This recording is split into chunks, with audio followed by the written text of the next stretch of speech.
Hey there Minecraft Dungeoneers, it's Shin here, and I wanted to put out a quick PSA because there's been some misinformation spread by much more popular Minecraft Dungeons YouTubers, and I wanted to set things straight for anyone who happens to come across this video because it's fairly important information. First off, critical hit is not better on fast weapons than it is on slow weapons.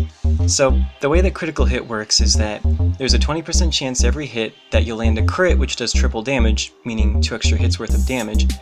Now, 20% chance means 1 in 5, so that means out of every 5 attacks, on average, you're doing an extra 2 hits worth of damage. 2 hits is 40% of 5 hits, so on average, you're doing 40% more damage. Now, yes, slower weapons aren't going to be critting as often as fast weapons, but fast weapons don't hit nearly as hard as slower weapons, so even though those slower weapons aren't triggering crit as often, those crits are worth more damage because those weapons are hitting harder, so no matter what the weapon is, it comes out to 40% more damage on average. The other myth is that critical hit is better than committed, especially for fighters' bindings. Now, in order for me to explain this, I first have to tell you how committed works, which I've done in 2 other videos, but the way that committed works is however much percent of a mob's health they're missing, that's how much percentage extra the total of your next hit is gonna do.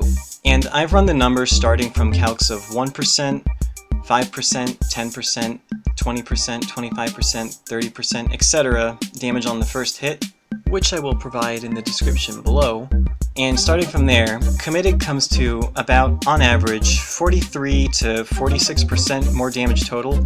Like I said, critical hit is 40% more damage on average total, so committed right there on its own comes out to more damage than crit. But on top of that, even though committed only multiplies the physical damage, so it doesn't multiply the damage of swirling, shockwave, thundering, all that stuff, since committed gets stronger the more health an enemy is missing, any damage a mob takes helps boost it.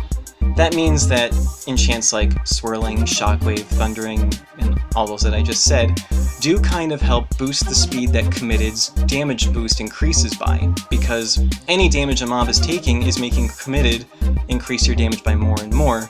So if you're running swirling, or even also shockwave on your fighter's bindings, committed is going to come out to better than crit because all that swirling and shockwave damage is helping committed grow more and more and more, whereas critical hit is going to stay a flat 40% more physical damage per second. And for weapons like Encrusted Anchor and Vine Whip, not only is committed better than critical hit, but so is Sharpness too. And that's because the poison damage of those weapons is actually boosted by things like Sharpness, Committed, Cowardice, Reckless, Armor damage buffs, Strength Potion, Shadow Brew, and Pain Cycle, but it's not boosted by critical hit.